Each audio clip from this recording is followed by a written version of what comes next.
Vou falar agora com o professor Dr. Robert Riener, ele que é o criador do Cybathlon. Vamos saber o que é isso?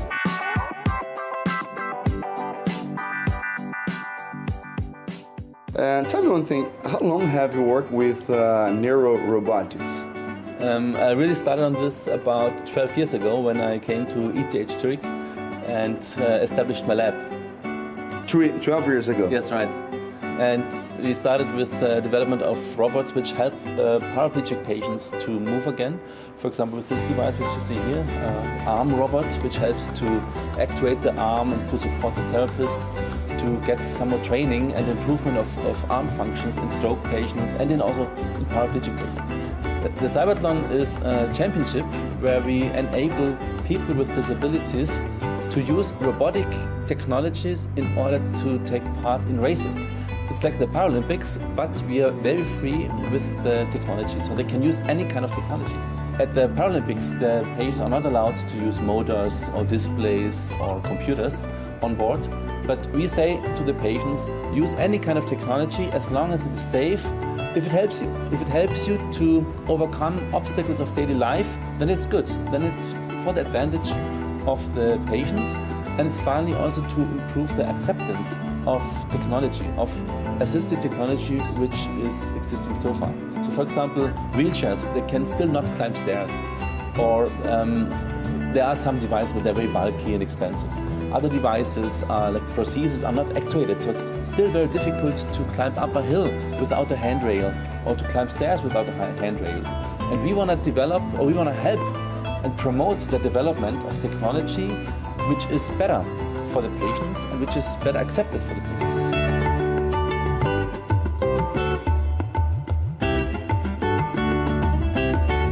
Let me ask you one thing.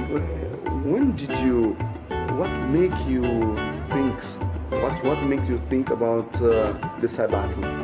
Yes. Why you created it? Yeah, maybe there are two reasons. One normal reason is that in science we have to present more and more often the research to the public, to the taxpayers, to the people who want to know what's going on. So it's very important to show how research is disseminated. And that's one reason. We also get paid for this, the lab gets money that we show the results to the public. And the second reason is that I thought that the technology used so far is still disappointing in many cases. If you people on the street, they don't know this. They see the movies, the Hollywood movies, and they see great technology, and they think everything is solved, but it's not. So technology is still probably bad performed, like the wheelchairs which cannot climb stairs. Upper extremity prostheses are not accepted yet. Only 1/4 of all patients with arm amputation are using a prosthetic device because the performance is too bad. So we thought, let's do a competition where we promote the development of better technology.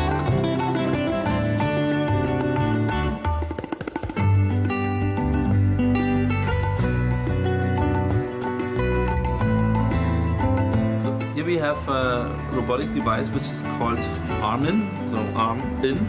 Armin is also a male name in Switzerland or Germany. And this is being used for therapy of people with stroke or incomplete spinal cord injury or cerebral palsy, so children with cerebral palsy can also use it to support a therapist in training. So Kilian, he's one of our doctor students and researchers in our lab. He's not patient. He's not patient, but he's a doctor. Developer. Right. And he can show us now how to put it on. So he's putting in his hand to this, that's to grasp, to train grasping movements, opening and closing the hand. Then we have here one elbow joint, and he can also do this movement to rotate the arm. And then I have to adjust actually all lengths to the individual subject, so it's very much adjustable so that all the axes are in alignment to the anatomical axis. So here maybe we can move it a little bit to adjust it to this length. And then we can also move the shoulder joint, for example, in the horizontal direction and up and down. So we have 7 motors implemented here to move all relevant joints in the arm and even the fingers, at least this opening and closing movement. And now we can use it in different modes. So one is, for example, a more simple mode where we just train the subject and the robot is following a given movement. But for this given movement, the therapist is showing the movement to the robot and the robot is then repeating it. So we have implemented many different scenarios. For example, a kitchen scenario, as you see here on the screen, where the patient has to grasp his red meatballs or the saucepan first, place it on the oven, and then he has to grasp different objects like this meatballs and place it in the saucepan. And while he is doing this, he is always supported by the robot. He could not do it, the patient could not do it without the support.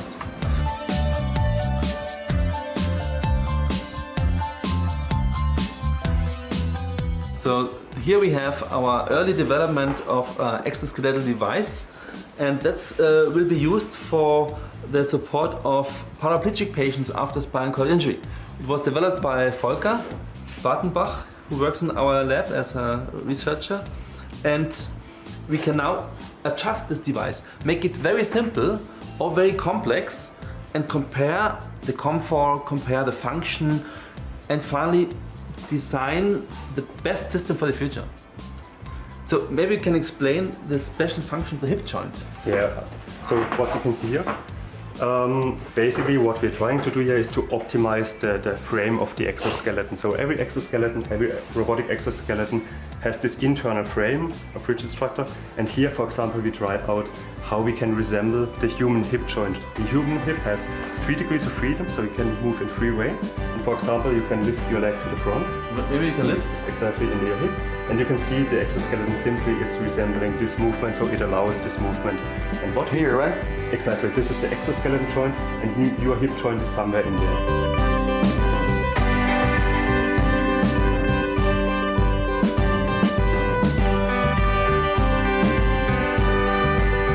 And what we are trying to do here now is to allow also other movements of the leg. To build the exoskeleton that allows other movements.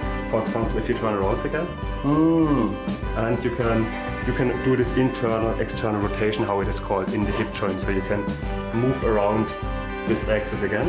And if you want to turn around one more time, then you can also spread your leg to the side. Yes. Which is a movement, for example, that is also not standard maybe in some kinematic designs, and we have tried to evaluate this here. Cara, muito, olha, eu tô até lisonjeado por fazer parte e por estar presente num momento mágico como esse. Ou seja, eles estão descobrindo coisas interessantíssimas, movimentos interessantíssimos que, se aprovados, vão para uma outra interface, onde eles vão juntar os programas dos computadores e aí sim vai para a fabricação, vai produzir.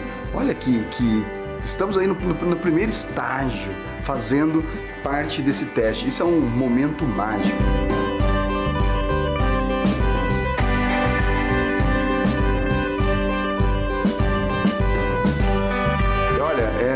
Uma sensação que eu gostaria de compartilhar com todos vocês, mas infelizmente só estando aqui e fazendo parte desse momento mágico. I'd like to thank you guys for what you've been doing and what you are doing for the society and everything, and thank you a lot for receiving us here and stay with us, sharing your precious time, and thank you very much.